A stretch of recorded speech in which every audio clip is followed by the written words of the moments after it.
kesempatan kali ini, kami akan mempresentasikan hasil diskusi kami dari kelompok 7 dengan judul materi laporan keuangan. Pengertian laporan keuangan. Laporan keuangan adalah laporan yang berisi pencatatan uang dan transaksi yang terjadi dalam bisnis, baik transaksi pembelian maupun penjualan, dan transaksi lainnya yang memiliki nilai ekonomi dan moneter.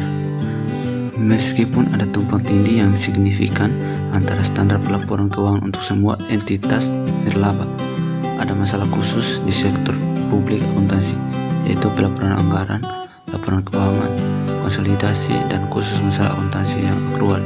Ada juga isu-isu khusus yang berkaitan dengan pembuatan kebijakan dan kerangka konseptual pembuatan kebijakan. 1. Bentuk dan isi laporan keuangan yang dipublikasikan.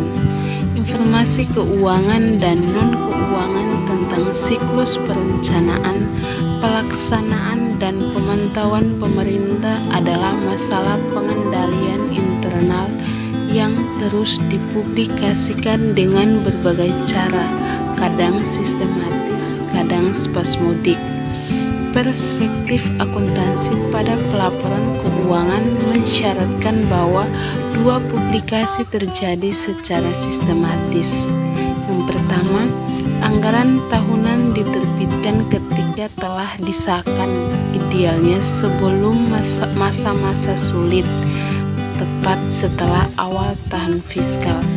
Yang kedua, laporan keuangan yang telah diaudit diterbitkan, idealnya segera setelah tahun fiskal. Akuntansi juga mengharapkan kedua publikasi ini menjadi seragam, mewakili siklus pada dua titik definitif, sebelum eksekusi dan sesudahnya. Harapan ini tidak terpenuhi ketika anggaran tidak dilihat sebagai masalah akuntansi. Tanggapan akuntan adalah agar pelaporan keuangan setidaknya mendamaikan laporan keuangan yang telah diaudit dengan anggaran. Ada banyak laporan keuangan lain yang dihasilkan pada waktu yang berbeda dan dengan fokus yang berbeda.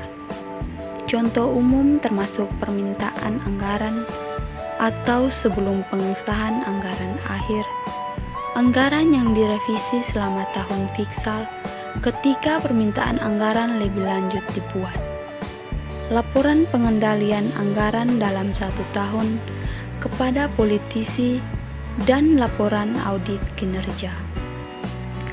Kekayaan informasi keuangan yang dipublikasikan merupakan bagian yang tidak terpisahkan dari pemerintahan modern.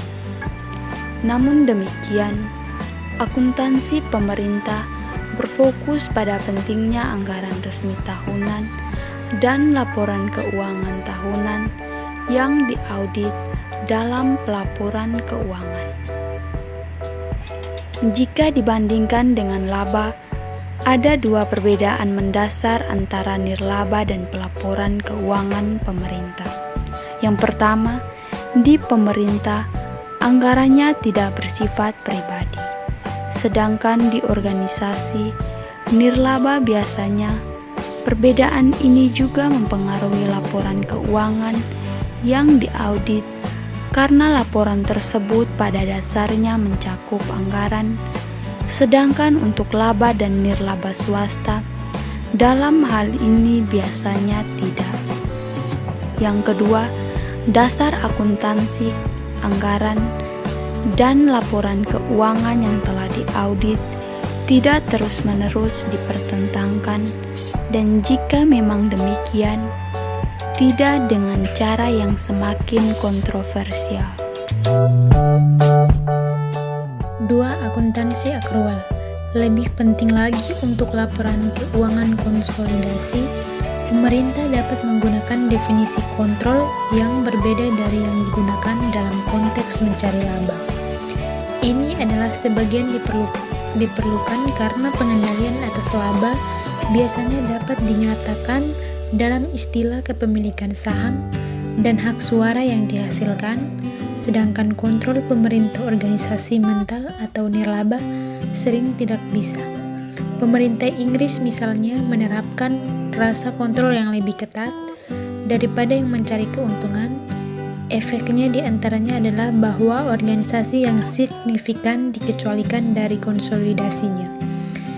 Di dalam melakukan ini, ia membedakan antara pengendalian strategis dan pengendalian melalui anggaran pemerintah. Konsolidasi tampaknya menjadi persyaratan minimum, tetapi ini bukan teori secara etis maupun praktis dipahami dengan baik. Bahkan dengan rekonsiliasi, basis akuntansi yang berbeda bersaing satu sama lain dan perbedaannya dapat digunakan secara kontroversial. Misalnya, pemerintah dapat memutuskan untuk menghasilkan anggaran yang memiliki campuran kebijakan.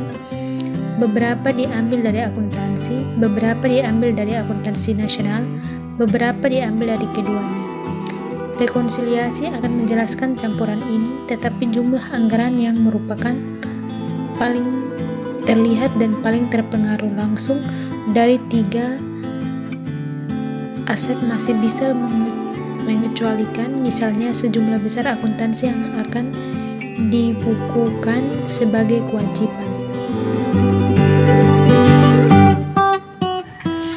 Yang ketiga, pembuatan kebijakan.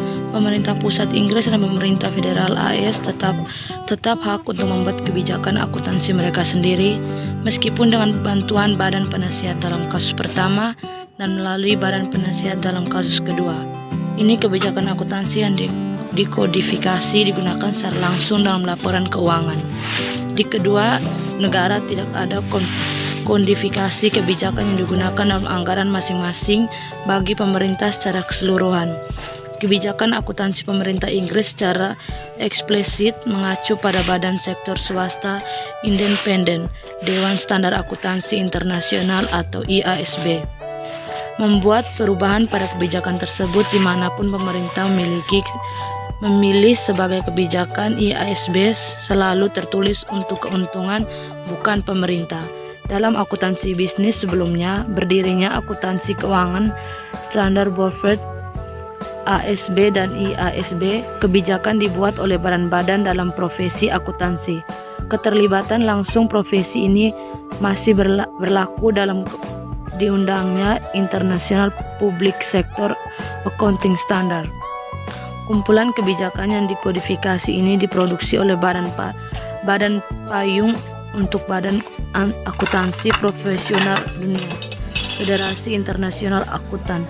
Kebijakan bagaimanapun ditulis dengan tujuan membuat sedikit mungkin mengubah sebanyak mungkin kebijakan IASB pada dasarnya dengan menetralkan referensi bisnis, kemudian menambahkan topik yang hanya relevan secara ketat di pemerintah. 4.